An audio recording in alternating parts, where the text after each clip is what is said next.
Welcome to the Asylum. And now, your hosts, Rick Fleeger and Rick Briggs. Welcome into the Asylum Fantasy Sports Show here on the Full-Time Fantasy Podcast Network. Check out this and all the other shows you need to close the deal as it's semifinal week over at fulltimefantasy.com and at fulltimefantasy on Twitter. And, of course, you can find our entire back catalog. I've always wanted to say that, Rick, over at Asylum Football at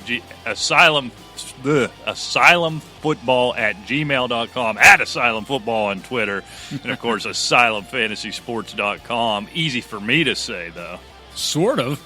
Well, it's too many. We need to get rid of some of these. Yeah, I can't help it. You can't spit anything out. We are Fleeger and Briggs. This is the Asylum Sports Show and the Full-Time Fantasy Podcast Network. Welcome aboard. It is semifinal week, as Rick said, and if you're still alive, congratulations. The mailbag's getting a little bit lighter every week, Rick, but still got those questions. There's a lot of nagging ones out there with all the injuries. Questions you wouldn't expect to have to answer in semifinal week. Questions I didn't think I had to answer for myself as I luck box my way into the Final Four of the Caveman League, Rick, and promptly lose Derrius Guice and Mike Evans, somehow still eke it out. And I've got lineup decisions that include such luminaries as Breshard Perriman, Russell Gage, and Chris Thompson this week. And Patrick Laird is my layup, my easy decision for the week.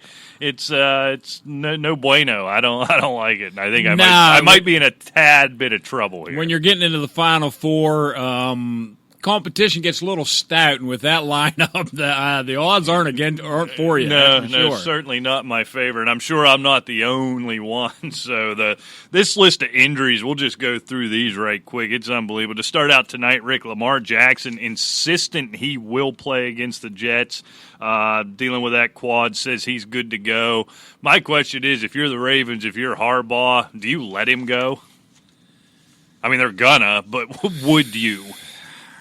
Yeah, no, not at this juncture. Not at sitting at 11-2 with the Pats on a 2-game losing streak, and even if you give one back, you still have the tiebreaker. Yeah, you're essentially 2 games clear of them. It is the Jets, right? I think your defense and your running game could beat the Jets or keep it close. And again, here we are with talking about these short weeks yet again. Right, exactly. That comes creeping in. We talked about it a few weeks ago with Adam Thielen, and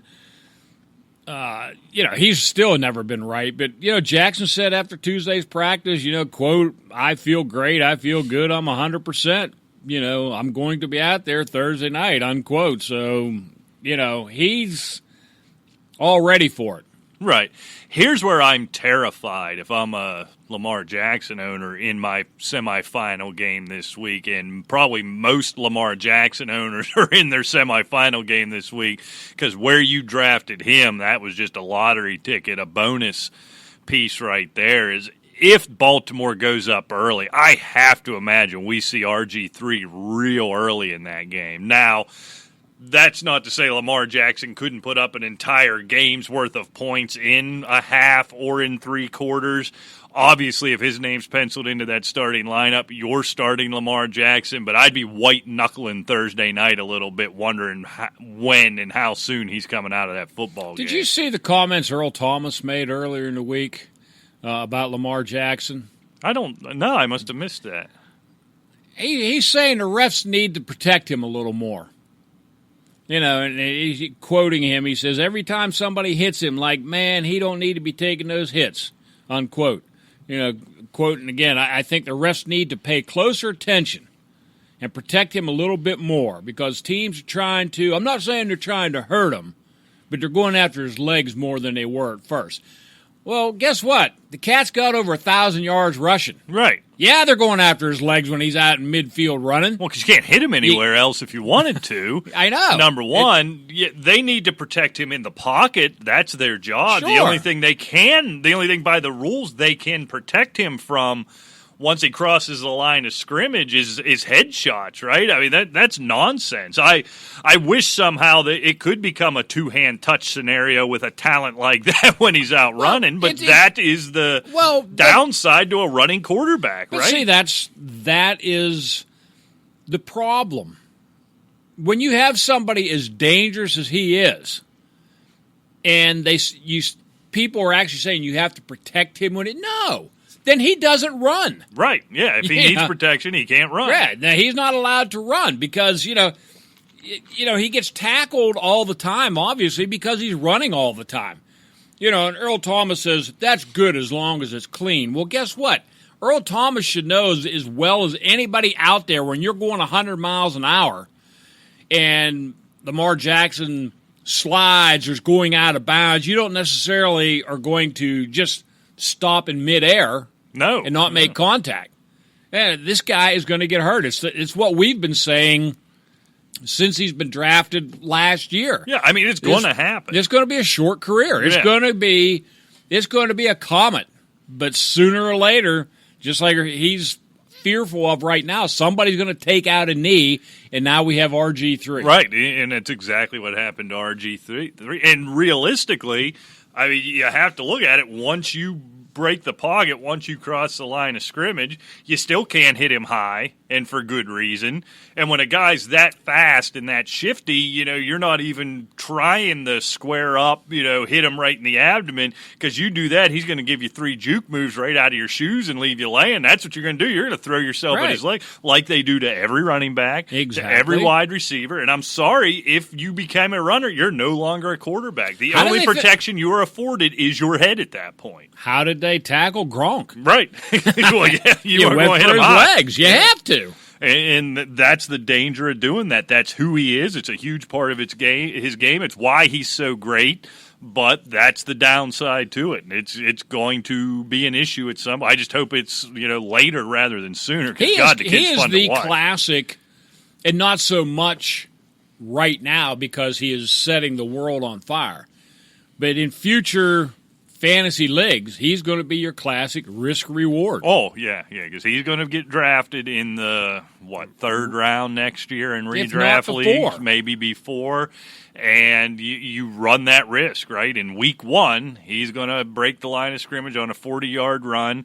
Some dope off the safety off a practice squad is going to sweep his legs out from underneath him, and an MCL, an ACL, something. You hold your breath every time with something like this. Yep. All right, so let's get into some of these injuries, Rick. They are many. I mentioned Mike Evans. He's out for the season dealing with that hamstring. We got Derrius Guice goes on IR with a sprained MCL. Those are the top 2 on the list because those are the top 2 that are going to cause me to be eliminated quite promptly this week in the Caveman League. Alshon Jeffrey out for the season. They're calling it a foot right now. Non-contact foot doesn't make a lot of sense to me. They're acting like it wasn't an Achilles, but boy, it for all the world looked like one. Could have been Achilles, could have been a Liz Frank, who knows? Yeah. I mean, didn't he have foot problems a few years ago? Wasn't it the foot that he had all the problems with? He's one of those big guys, yeah. and he has trouble with his feet. This one kind of came out of nowhere, Rick. Marvin Jones goes on IR. With the ankle injury, Auden Tate on IR with an MCL. Rashad Penny done with the MCL. That was a guy kind of on the rise, on the come, a little flex play. Good news for Chris Carson owners if you're still alive. And I don't know, that's about it. And then coming back this week, James Conner and Juju Smith-Schuster expect to be back for the Steelers. And oddly still to me, Josh Jacobs says, and the team confirms, he is going to play this week. That MRI came back clean on the shoulder. I don't know if I'd be playing Josh Jacobs if I'm John Gruden. Yeah, I mean, technically I guess they're still alive. Yeah. But yeah, technically I'm still alive in the Caveman League. Right. We both have equal chances of winning the championship. Yeah, if I'm like you, if I'm John Gruden, I think, okay, we've made some significant strides this year, and let's see what some of the other guys got the last few games, and let's move on to 2020. Yeah, why risk your franchise running back? DeAndre Washington, very capable, and I know he was a guy that was attacked on waiver wires this week. Everybody assuming Jacobs would be out, so bad news there. So and Gruden cleaning house early. I don't know if you saw that or not. He released 3 defensive veterans on the heels of Oakland's 42-21 loss to Titans last week. And let's see, linebacker Preston Brown, defensive tackle Terrell McLean, and safety DJ Swearinger. Gruden said Monday, it's a necessary evil right now. He says, we're going to play better. There will be changes. He says, what happened yesterday will not happen again. He was furious. I'm telling you. And they did just not show up. They kind of just laid down. Carr and the offenses looked bad, but that offense has been the biggest problem. When you see moves like that made at this time of year with veterans, that's effort level, right? That's locker room stuff in effort level. And one thing you can say for John Gruden, I think he's a really good coach. Other people tend to think he's a bit of a clown, a bit of a media hack. He ain't afraid to act. Right? No. He'll make that move, so good for him. So I don't know. Before we get into the game picture, I suppose we got to talk about with all these injuries, you're scouring that waiver wire. Everybody knows who a lot of these guys are, but who out on that waiver wire do you trust to go out and maybe help you limp through a week here to stay alive one more week? Yeah, well, and that's the thing. You sit around and you look at Twitter and the suggestions that they're making to pick up off the waiver wire. The leagues I'm in, these guys have been on rosters for weeks. Yeah, a lot of them. You see a lot of stuff telling you, well, go pick up Adrian Peterson. He was drafted. I don't know what league you're playing in that Adrian Peterson. Yeah, hanging out running there. back wise, you might as well forget it. Let's be frank about that. If you're in a real pinch, I just don't know who you. Do you try lightning in a bottle with a Brandon Bolden or a Gio Bernard? I don't know. Wide receivers are pretty, Calvin Ridley's out. You just went through everybody that's hurt. McCole Hardman, possibly. Problem with Hardman is his target share. It's almost nothing. He'll get that long one. You're open for that 70-yard touchdown. Kenny Stills, maybe. They're just few and far between in the leagues that I'm in. And some of these guys, they're talking about Slayton and so forth. They're long gone in anything I've played in. Yeah, Slayton's been long gone. Right. So when I look at it, let's start at the receiver. Breshard Perriman is a guy I went and picked up, a guy I am starting this week, and I have some hope for, right? Jameis Winston's going to throw the football. Breshard Perriman's target share has been surprisingly high already before the Mike Evans. I think I had that hissy fit on the air, 2 or 3 weeks ago, where in a big situation, and Mike Evans had a big first half, or Godwin, somebody had a big first half. I can't remember the entire scenario. And then late in the game, every target was going to Breshard Perriman. Right. He caught the touchdown last week. I believe he had one the week before. Perriman's a guy that Jameis Winston seems to be comfortable with. Now, whether or not he's as successful, because don't forget, now we're taking Mike Evans off the field. Right. And so now Breshard Perriman, after Chris Godwin's getting some better coverage. But I think he's a guy who at least gets the targets. And when you're in this situation, it's all about opportunity, right? And he's a seasoned veteran, which means he's not stupid. He's not any good, but he's been there for a while. Exactly. There's just not much out there. This is the playoffs, and I don't know, tight end if you're looking for somebody. Maybe you're the old reliables. Jason Witten or Mike Gesicki's out there, something of that nature. Njoku's back, going up against an Arizona who's not really bad against the tight end, unless your name's Vance McDonald, who does nothing, then gets dinged in the nugget, and he's gone again. Right. He's been a disappointment. But I think Russell Gage, I think that's another. I don't even think I mentioned with Calvin Ridley. He's gone for the year as well, dealing with an abdomen. Gage is a guy who, in the absence of Ridley and or Jones a couple times this year, put up big numbers, put up a decent target share. That's a guy I'm not completely uncomfortable with. Patrick Laird, again, now we go to the running backs. You're talking about opportunity. Laird is a guy, look, he plays for the Dolphins. They're bad. I don't think Laird's a very good running back, but he's going to touch the ball 15, 20 times. He's active in the passing game. Fitzmagic's slinging it around, going up against a bad defense. Chris Thompson's a guy I don't see mentioned. You mentioned Adrian Peterson. Chris Thompson is out there. If you're in a full-point PPR, presumably he's going to get 8 or 9 targets. Now, whether or not Dwayne Haskins can keep it in the building, let alone anywhere near enough to Chris Thompson to make that catch, I'd slide him into a full-point PPR flex. Definitely. You don't feel good about it, but who else? John Ross is the only other one I have mentioned. But and he's of course, questionable he's still questionable. Right. This week, probably no good with going up against the Patriots and, assuming A.J. Green doesn't have some resurrection. Now John Ross is going to draw the top coverage against New England. He's not going to touch the ball, I don't think. Now, if you somehow slip through this week, Ross might be an option for next week as a replacement. I don't even know who they play, but in the Patriots defense, I do know that much. Right. So it's thin out there. There's points to be found. It's flip a coin. You're a loser either way, I think. But I think Laird is somebody I do feel good about, and Thompson's somebody you're not going to take the hook with anyhow. Those are kind of the two I really have at the top of my list. I was actually surprised to find Laird on our waiver wire, considering there's nobody on our waiver wire. Laird was still out there. I think he's been gone a week or two, in most leagues. Yeah, exactly. So, I would definitely keep an eye on John Ross. If he's going to play, I would like to see him play. Number one, it would take pressure off Tyler Boyd owners, but he certainly would get some target share. Right. Oh, absolutely. There's just not much out there, and let's face it, it is the Bengals. Well, there is that. Speaking of the Bengals, do we want to discuss this whole Patriots thing at all?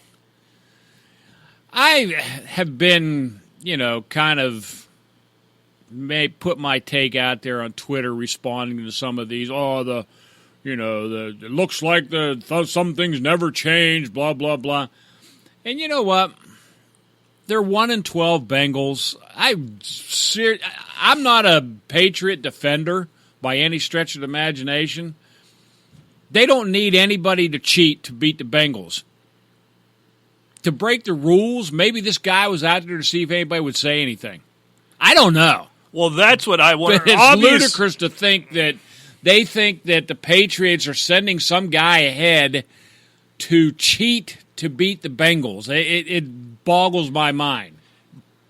But why is he there? I don't buy that documentary. And reports are they had 8 full minutes. Pretty much zeroed in on the coaching staff, on the Bengals coaches. Here's what you don't know, because you're right. On its surface, let's say the first Spygate had never happened, right? On its surface, you look at that and say, this is nonsense. It's the New England Patriots. It's the Cincinnati Bengals. That basically you could have put the New England Patriots in Antarctica for the last 9 months. They could not even know who plays for Cincinnati. Drop them in there on Sunday morning, they beat them by 20. Yeah. So, but first of all, they're so... I don't even know what the word There's is. no benefit of the doubt to be given. Well, there's that, but the New England Patriots, they're so good at this. They're so on top of everything. They're so hungry for information. It's entirely possible that they have figured out that Cincinnati calls plays the same way as Kansas City or Baltimore as somebody that, you just don't know. Number one, they have no benefit of the doubt for me because of the first Spygate, and they basically admitted that. A lot of people thought that Bill Belichick making that statement was, we've never heard Belichick speak. What he said sounded perfectly reasonable. We buy it. That seems a little bit too convenient for me, you know what I mean?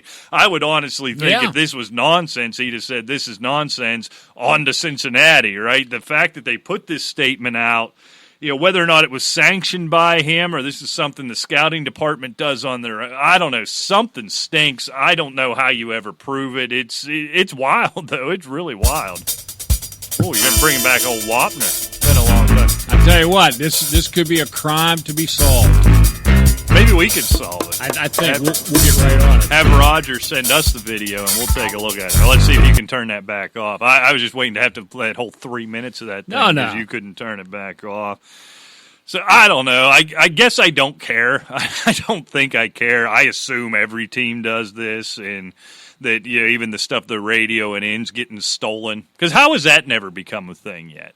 How the what? In the headset, and the play calls. You they've got somebody stealing that. Sure. Because I don't know how. Have you ever been to a NASCAR race? No. When I was younger, my dad, my granddad were real into it. We go to a couple races every year. And the most fun thing you could do is you could go rent a scanner. And I actually owned one. My dad had given me one for Christmas after we'd gone for a few years. You could rent a scanner, similar to how old people like to sit around and listen to the police scanner. Yeah. You could rent a scanner with headphones when you go to these races. And as you searched around, you could find the different drivers, and you could sit there and listen to the communication between the drivers and the teams. Right. Which for somebody who was mildly interested in it, but for the most part still realized it was just 43 cars going. It was real cool when they took off the first time. Yeah. It was real cool when one ended up upside down, but there was hours in between that were kind of. But you could scan around this thing and you could hear them fighting with each other. The driver would say, tell this driver's crew chief, I hope he dies. I mean, it could be pretty entertaining. So it's that simple. You could just walk in there. They would actually, when you rented some the thing, schmo's kid can do it. Right. So you're telling me, right? What, they got some type of secure CB lines in these NFL states? Yeah, right. So I have to assume this is going on all the time. What I find odd then is the Patriots, who you'd think would be the best at this, keep getting caught. What's going on there? What are they doing that we don't see? I'm starting to think that, Rick, this was subterfuge. Belichick was up to something big, so he sent those two lackeys down there.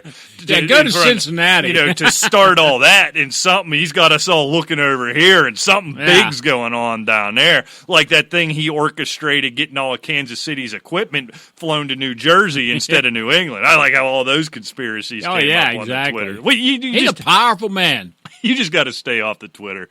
I think I might be done. I get so angry reading it. On Sunday, I never respond back to anybody. I don't argue with anybody. I got kind of snotty with somebody. I won't say who. It's somebody, friend of the show, somebody I know you really like. And it was, there's a show on the local NBC affiliate here, and it's all the local, radio, sports radio hosts.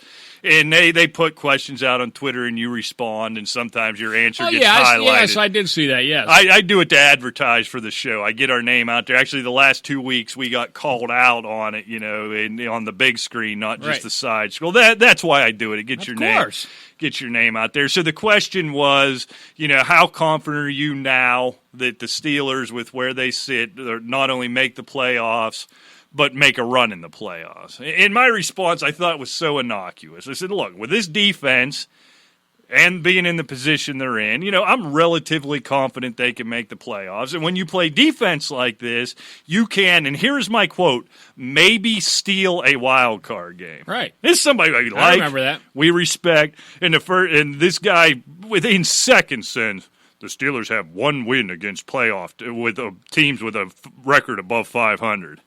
And I know that's even an innocuous that's called response. Stealing a win then, isn't it? But that's gotcha. So my response was, that's why I said, maybe steal a wild card game. Yes, we get it. You're the smartest guy in the room. You did a little research and realized, shut up. And this is every time you say anything on Twitter. You put out there and just write, good morning. You'll get 27 responses that say, I'm in Thailand, and it's actually the evening. F you! Die! All of you. I mean, these are people I like. I want to hit in the head with a mallet, let alone total strangers. I don't know where that came from. Something so small just stuck in my craw for like a week now. Yeah, it'll do that in that little pea brain. Once something gets to rattling around. Yeah, there's a lot of room to roll around there before it finds a way out. You got anything else, or are we going to pick some games? Let's pick some games, man. I'll tell you what, we knocked it dead. If you're listening to the Asylum, you made money last week, fortune off us lately. Fleeger. Well, we did have 3 pushes last week. There was a lot of push. Kind of bad. Vegas was on the button this week. Yeah. Old Fleeger, 8-5-3, and Briggs, 10-3-1, knocking it out. You are making money here. That's good numbers right there. Yes, it is. All right, Rick. So we'll start out tonight, Thursday night football. Aforementioned Ravens at home hosting the Jets. Jets getting 15.5 on the road in Baltimore. I thought about this and before we come to the show, obviously, and I'm like you. I just can't see Lamar Jackson playing a whole game. No. That doesn't mean that Baltimore won't destroy them, but he could get yanked early, especially if it's just a little tender, showing a little weakness. You don't want to lose this cat going into the playoffs. I think Baltimore wins, but I think 15's too much. I'm going Baltimore 27, the Jets 20. Yeah, I got this thing 27-13. What I actually envision is a late Robert Griffin pick six to give the Jets kind of a backdoor cover. I think the Dolphins go up pretty early. Because look, I don't think Marvin Ingram's going to road grade the Jets. They're not too bad against the run, the straight up run. Now, they're not going to be able to handle Lamar Jackson, but you have the short turnaround. You're dealing with that. They had a tough physical game on the road in Buffalo. Not a long road trip, but you're on the road, a very physical game. Oh, yeah. Now you're turning around quick. You're still beat up. Lamar Jackson's nicked up.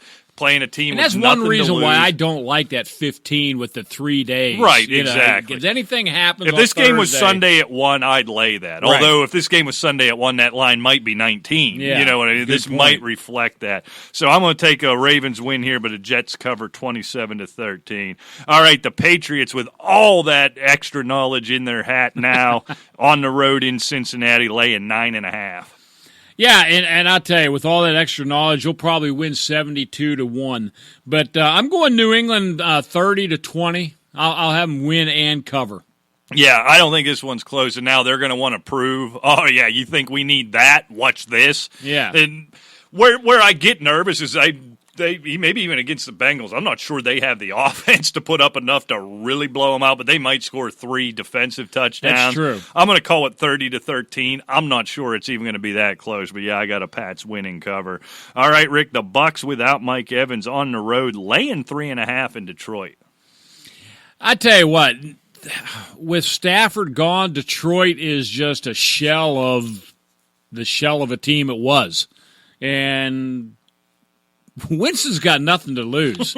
I mean, this is Jameis Winston is Ryan Fitzpatrick, 1.2 or right. Whatever the hell you want to call it.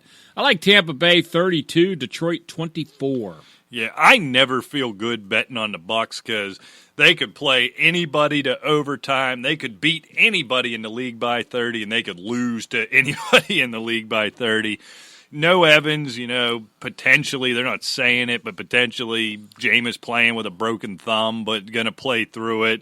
But the Lions are just bad. They've quit. Yeah, basically. I don't want to say they quit, but every time we say a team quits, and they come out and smoke somebody. You're right. But whoever that jabroni running the quarterback position in Detroit right now. Patricia's out, right? Oh, he's got to be. I mean, yeah, that's what you do. Keep firing coaches and bring in the next guy with the same turd roster and expect different results. I said this about 4 years ago. Wayne Fonts doesn't look so bad now, does he? Well, they are longing for the days of getting knocked out in the wild card round with Wayne Fonts. The Lions just don't have it. I'm going to assume Winston's healthy, so I'll take the Bucs here to win and cover 34-20. There's a big one, Rick, for not just for this division, but for the AFC playoff picture, is the Texans getting 3 in Tennessee. Oh. Well, of course, you knew that. You can't predict a field goal game for that. Jeez, okay. You had to know. No, I didn't, but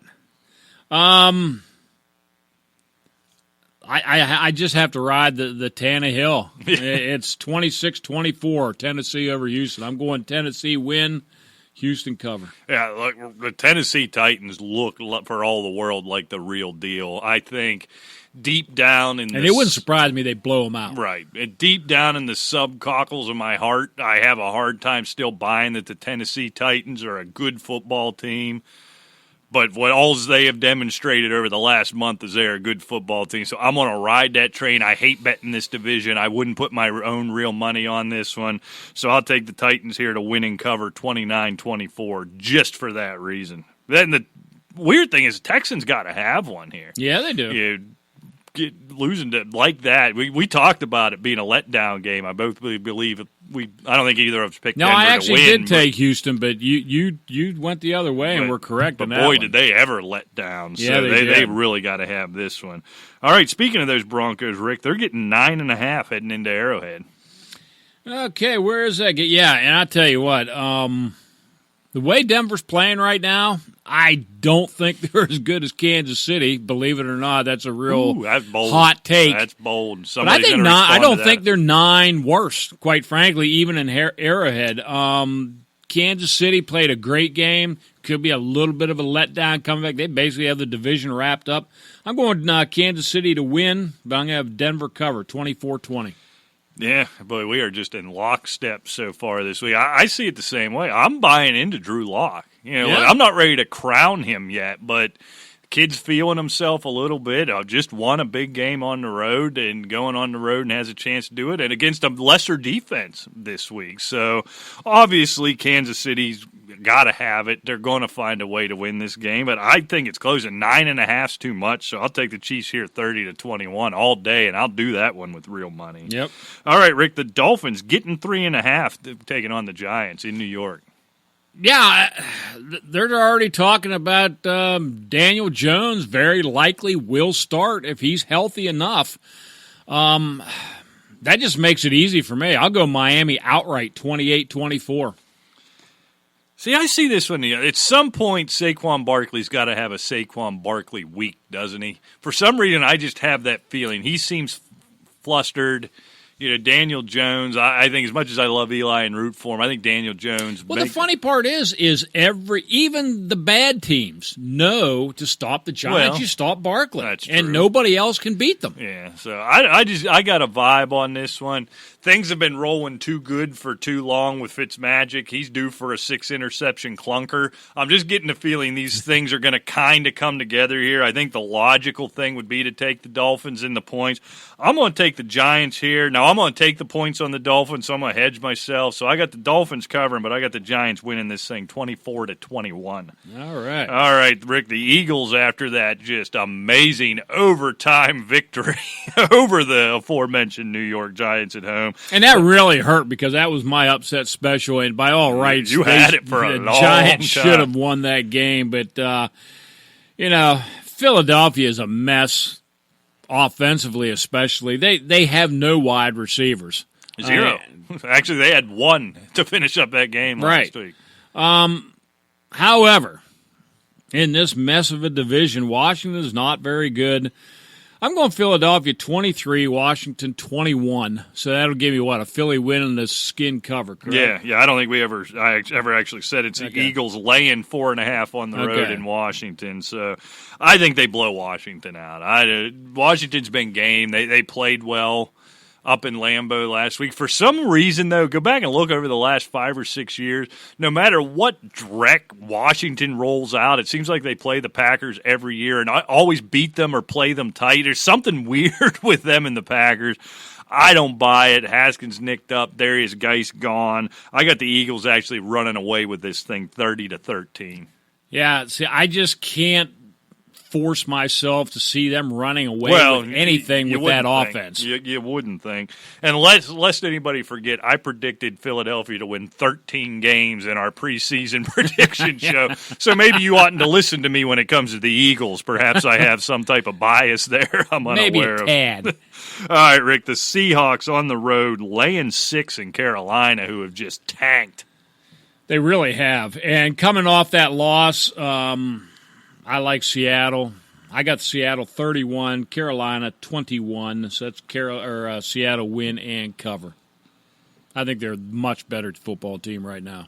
It feels to me like weird stuff happens in December in a place like Carolina. Carolina's playing awful.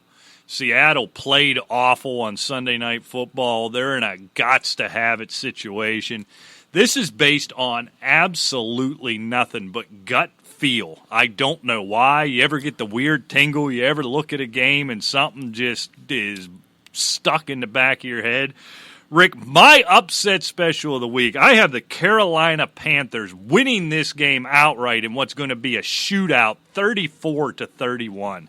Christian McCaffrey, this might be more wishful thinking in the Caveman League. Christian McCaffrey, 60 fantasy points. And the Carolina Panthers win this football game. You don't have to make fun of me now.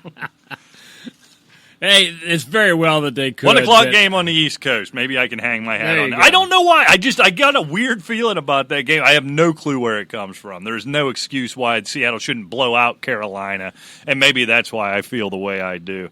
All right, Rick, the Bears getting 4.5 heading into Lambeau. I tell you what, this game I wrestled around with a lot, but I had to go the Packers to win. But I tell you what, I'm hedging my bet. I'm going Green Bay 27, Chicago 24.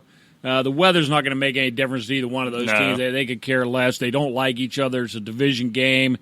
Green Bay wins, Chicago cover. Yeah, this is – you look back over the last several weeks, Mitch Trubisky has significantly outplayed Aaron Rodgers. Aaron Rodgers is in one of those low fantasy production stretches of seasons that we've seen out of him over the last several years. Look, that Bears defense isn't as dominant as they were last year and isn't as dominant as we expected them to be. I really, for all rights, feel like with the way Aaron Rodgers and the Packers are playing, the Bears should win this game. But it's December in Lambeau, and you know how all those 50-50 calls always seem to go to the Patriots. All the weird stuff seems to happen for the Patriots. Same thing happens for the Packers in Lambeau, especially in December. So I'm right with you. The Packers win this game if it's not handed to them, but it's not by more than a field goal. So I got a Bears cover here. Packers win 23-20. All right, two teams who just completely fell on their faces last week as the Jaguars get 6.5 going to Oakland. And quite frankly, I don't think that's enough. I don't know. I'm not taking Jacksonville the rest of the year. That's your team, too. I don't care. They are the biggest flop. Minshew Mania, baby. What did Minshew Mania do last week? It wasn't Nothing. Good. It wasn't good. I'm going Oakland 30, Jacksonville 23. So that gives me an Oakland win and cover. Ooh. I don't think, Oakland has more to play for. I think they're going to clean house in Jacksonville from Coughlin all the way down. And the Gruden's going nowhere. He's cleaning house himself as he goes. I like Oakland. Yeah, I mean, this is two teams just in a race to the bottom right now, which is why I just think 2 and 6.5's too much delay. Look, I would rather watch you trim your ear hair than watch this football game. So I'm going to take the Raiders to win because they're at home, but 6.5, the way they're playing, they might not score 6.5. So I'll take the Raiders win, Jags cover 26-23. All right, Rick, the Browns laying 2.5 on the road in Arizona. I'll tell you what, watching that game last week, Arizona playing Pittsburgh out in Arizona, they were plucky, they were scrapping. Granted, Pittsburgh's offense isn't all that dynamic right now with Duck Hodges, but I'll tell you what, Cleveland's defense isn't Pittsburgh's defense. Right. This is my upset special of the week. I'm going Arizona 29, Cleveland 27. I'm right with you. I had two this week, and I like Arizona here as well. Kyler Murray can make some plays. And I buy into OBJ starting to make noise. Baker Mayfield spouting off about the training staff now. This train, if it wasn't before, is completely off the tracks. And this is the kind of game you lose when it goes off the tracks, right? So I'm with you. I think Arizona finds a way late. I think it's kind of similar to what we saw with Pittsburgh last week. Cleveland gets up fairly comfortably early. Kyler Murray just keeps coming, and keeps coming. And that's the thing. You can go through the motions. A dysfunctional team can go through the motions and beat Cincinnati. Right. But you're not going to beat the Cardinals. Not Arizona. Kyler Murray's right. too good. He's a year or two away yet from being what I think he could be, but he isn't going anywhere. So I'm with you. I got the Cards winning out right here as well, 31-30.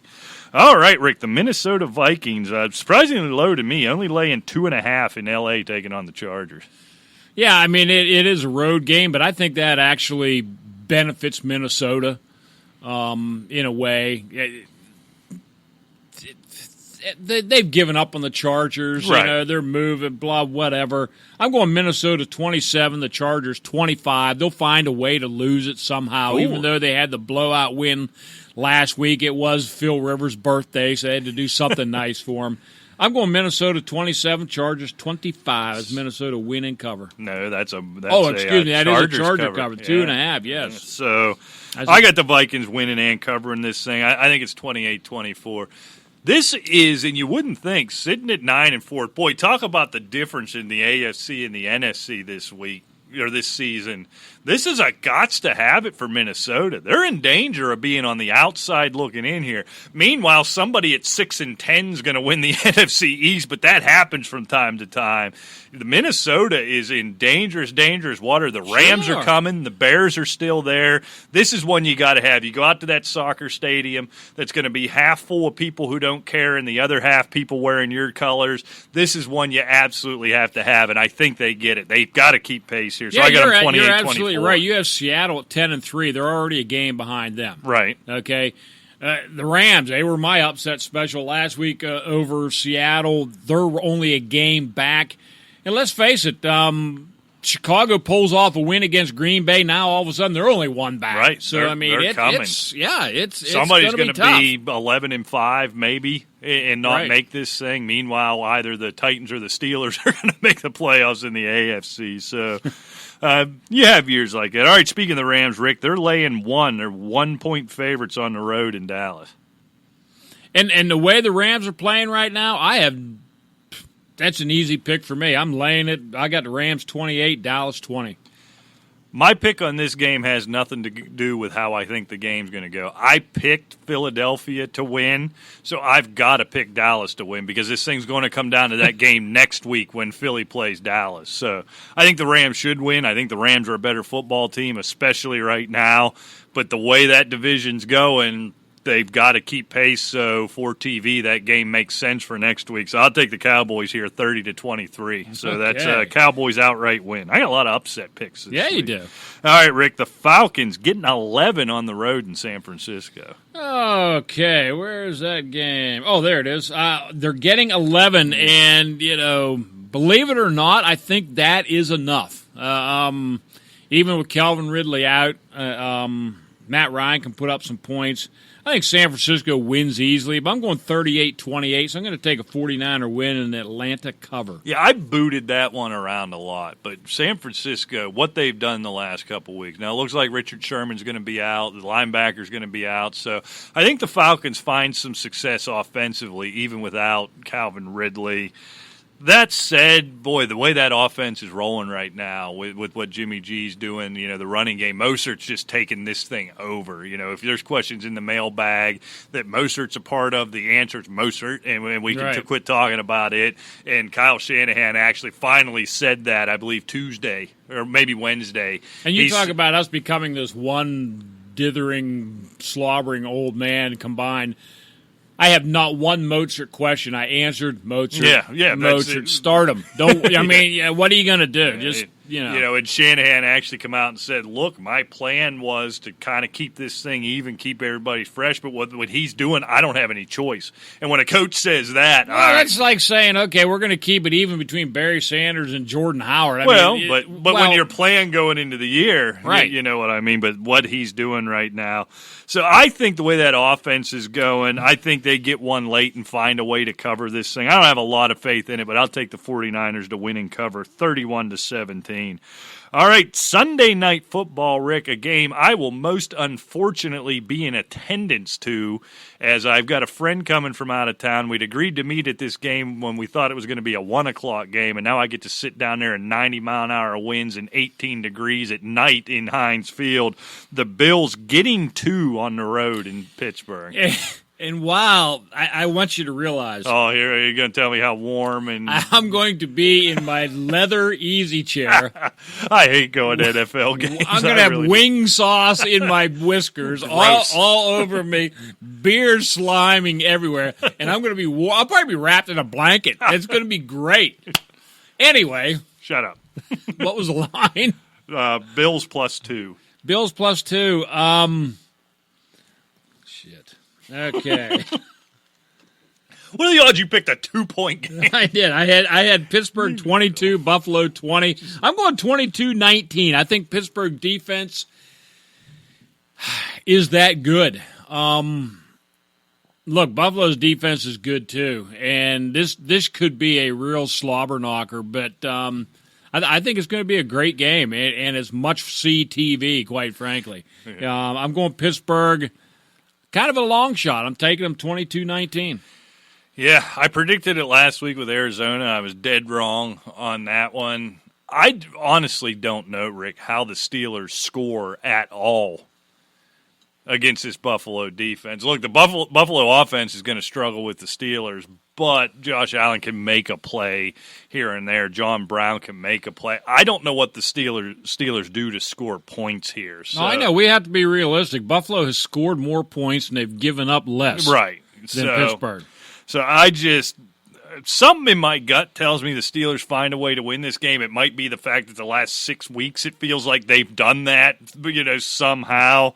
You've got Connor coming back. You've got Smith-Schuster coming back. I just can't predict it. I'm going to think this thing going to be ugly. It's about going to be unwatchable. I'm going to be frozen to my seat and miserable to watch the Bills win this thing 20-13. And this is a gotta-have-it game, too, boy. Yep. I mean, no doubt. Yeah, this changes everything if the Steelers win this game because now they move up to the 5 seed, right? And say Tennessee wins, and boy, you start to get a little mess now. Buffalo, so this has got to have for Buffalo as well. Not just I don't know what the tiebreakers are between Buffalo and Tennessee. I'm not sure I've ever seen that calculated anywhere. Buffalo needs this one as bad as the Steelers do right now. Yeah, you look at Buffalo playing Pittsburgh. Buffalo 9-4, Pittsburgh 8-5, and then you also have Houston 8-5 playing Tennessee 8-5. I mean, these are ramifications out to yin yang. Buffalo's still got to go to Foxborough. This may be an elimination game. Really, when you think about it. And if Cleveland pulls out a win with Arizona, now all of a sudden they're 7-7. If some of these teams are 8-6, right. Now there's still 2 games left. I mean, it's the more you think about it, this may be an elimination game in Heinz Field on Sunday. Yeah, and I'm going to hate every minute of it. You ever been to a game when it was just miserable cold? Oh, I remember, and I can't remember exactly what year it was, but it was a home game against San Diego, and it rained.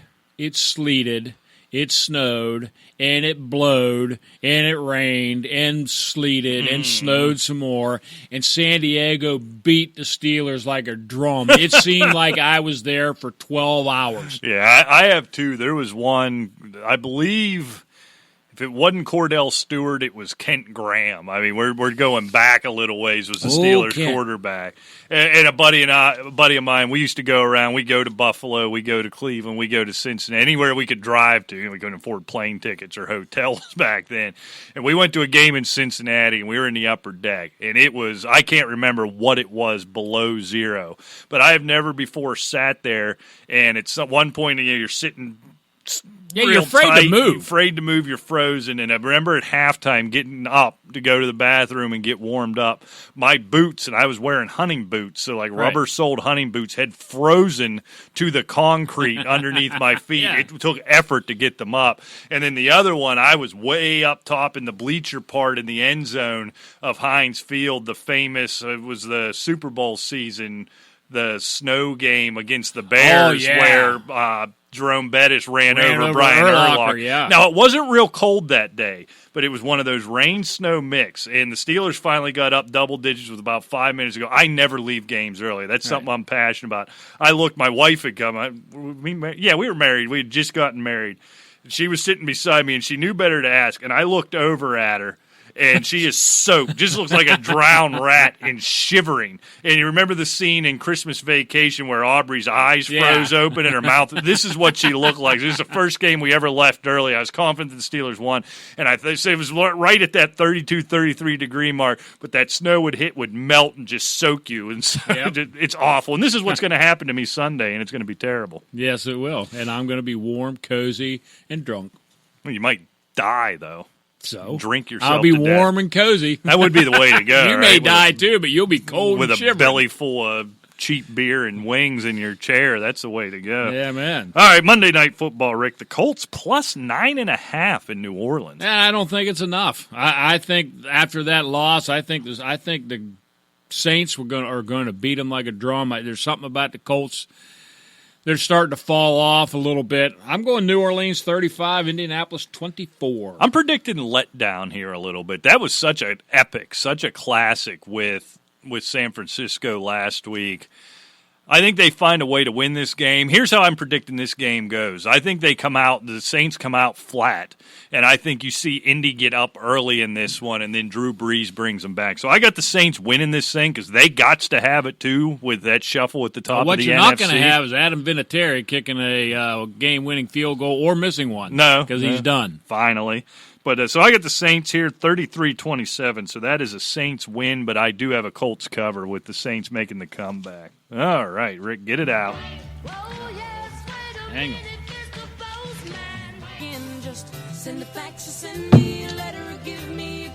What the hell was that? You've got mail. Bag. Jeez.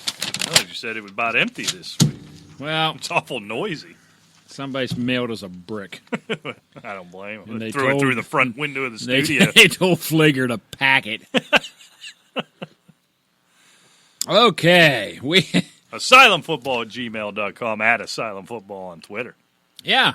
Keep them coming. I'll answer them as long as I'm awake And alive. and alive. Jason writes, Cousins or Tannehill? You know what? I can't back off of Tannehill. Cousins may have the better week. He's probably got the better matchup, but Tannehill is on a heater. And I'm not giving up on it. I'm going to ride it. I'm going to ride that train. I always like to give advice, like, dance with who brung you. I don't know if this guy's been switching them off, streaming them, or what. If that's what he's been doing, I'll say Tannehill. But if you haven't made a switch and you've had Cousins in every week and you're still winning, I wouldn't switch. But Ride the train, Rick. Ride it. Woo, woo. the Tannehill. Woo, All woo. right. Tom writes, 2-quarterback league. I have Breeze, but need my second. All righty. Josh Allen or Minshew? Just based on matchup, you got to go Minshew. That sounds crazy. Josh Allen's a much better quarterback. He's going to struggle in Heinz Field. It's going to be cold. I think so, It's yeah. going to be nasty. You saw with Kyler Murray, they schemed it up. They didn't let Kyler Murray run around. Josh Allen may be better at it right now, but his passing number is going to be paltry. I don't want to sit around and wait for him to rush for 60 yards and a touchdown to get what I need. So this sounds crazy in the semifinals, but I'm going to go Minshew. I would too. I do too. And you have Breeze. I think Minshew is going to be obviously going to be in much better weather. Yeah, certainly. And has a better matchup. So that's the average. It tells you Right. you play Minshew. All right, Anson writes, I need a PPR flex. Anthony Miller, McCole Hardman, Adrian Peterson, Tariq Cohen. Peterson and Cohen. That's Miller, and it's not even close as I look at that. If this was standard, I might be trying to make the argument for Peterson. Miller's been rolling a little bit. Right. Cohen, they're still not as involved as I want him to be. Hardman's going to get one look. It's Miller or Peterson. Peterson's and I'm with you in guaranteed PPR. points. I think I'd go Anthony Miller. I mean, Peterson's guaranteed 70 yards. Maybe he gets in the end zone. But I think there's more upside with Miller. They've finally seen what we predicted in August. They're finally doing the end of December when everybody forgot we predicted it in August. Right. But you can always go back to our, what'd you call that? Our back. Oh, our back catalog. Yeah, our back catalog. Yeah, check it out. And see, we were very high on Anthony Miller. Okay, Luke writes, Denver defense at Kansas City or Carolina at home versus Seattle? Yeah, neither one of those are very good options. Denver on the road in Kansas City, and you said Carolina. At home versus Seattle. Well, I predicted that game to be a shootout, so I guess it's Denver. Neither one of those teams are going to turn it over. Go to the waiver wire. Pick up, is Cleveland still out there going up against Arizona? Look, I don't know what's on this guy's waiver wire, but, he asks us Denver or Carolina. I'm going to say Denver. Yeah, I think I'm with you. They're just a better defense. But I don't like either one. Go to the waiver wire. Pick up Jacksonville and lose, and then write Rick Fleeger. Okay. Chris writes, in a half-point PPR, Peterson or Mack? Is he serious? Mac. I think the reason he's asking that, but, you have to realize, I think last week was more of a test run. He only had like 8 or 9 carries, something of that nature. He did get in the end zone, but he didn't have hardly any points or much of a workload. But I think he's okay. Yeah. I think you got to go Mac. Yeah, I don't think there's any question Don't about overthink that one. Peterson is tempting. But if and you're Guice on IR, I know what people are thinking. He's going to get all the carries. Yeah, he probably will, but it's Washington. Right, yeah. He's not going to be in the end zone because they're not going to be in the red zone very often. He's tempting. In a standard league, the answer to all these questions may be Peterson, but Mac's going to catch the ball out of the backfield. There's going to be some offense in New Orleans. New Orleans defense has shown some vulnerability here the last several weeks. You think the last 30 seconds against San Francisco right. after Breeze takes the lead. Right, and it's been like that for a couple of weeks now, so it's not an impossible task right now to put up fantasy points against the Saints defense. Okay, let's see. Renee writes, pick 2 in PPR. All right. Joe Mixon, Tevin Coleman, Benny Snell, Carlos Hyde, David Johnson. Oh, boy. You saw this list in September. You'd think, I got the championship wrapped up. This is tough. Look, I automatically have to take Coleman and Snell out. Connor's back. Yeah. Mostert, now, like I said, Shanahan come out this week and said, all right, I'm done playing that game. This is Mostert. So Mixon's got to be the obvious just because he's the better. I obviously hate his matchup, but he's easily the best left on that list. So it comes down to Hyde versus DJ. I got to go Hyde from usage. They started to get DJ a little bit involved last week, but I don't trust it. I just don't trust it. Did you see his tweet, his little cryptic tweet, akin to AB? Did you see AB? Well, go and finish your thought. I did see that. But, it was like enemies all around me and not wanting me to succeed and all this I missed that. Oh, yeah. So he's on that train. Whoa, Yeah, then that's Hyde easily then. So, this is mixing it. You start that stuff. It's done. I don't know what's going on. You almost wonder. There's a rift between him and somebody in the organization, whether it's Kingsbury or the OC. Because he appeared healthy, and they started to get him involved a little bit last week, and then went right back away from him. As a wide receiver, I don't know. Be curious if he's probably going to get cut this offseason. That could be interesting seeing where he winds up. Yeah, hey, Pittsburgh, they could use a nice running back. Yeah. So. Well, come on Just over. let you know, dear DJ. He's an Asylumite. Well, who isn't? All right, exactly. Okay, Jamal writes, Baker Mayfield, Duck Hodges, or Derek Carr? I've been streaming all year after Ben went down. Yeah, this is Baker this week. Carr, he's kind of reverted back to the norm after some nice week. And Duck Hodges, really? No, this is Mayfield. Hold your nose, it's Mayfield. Yeah, hold your nose. Roll up the windows and hold your nose. Mayfield. Then we can see Baker Mayfield at home again in commercials. You know. Those are good commercials. They're not bad, I like those commercials. Okay, and finally, Kadir writes, in PPR, who would you start now that Ridley is gone? Zach Pascal, Dede Westbrook, Mohamed Sanu. Okay, Sanu is... He's questionable. And he stinks all of a sudden after me declaring him a PPR stud. And he still has 51 catches for the year, which is... Pascal and Westbrook are tough. Shark likely out this week. I know.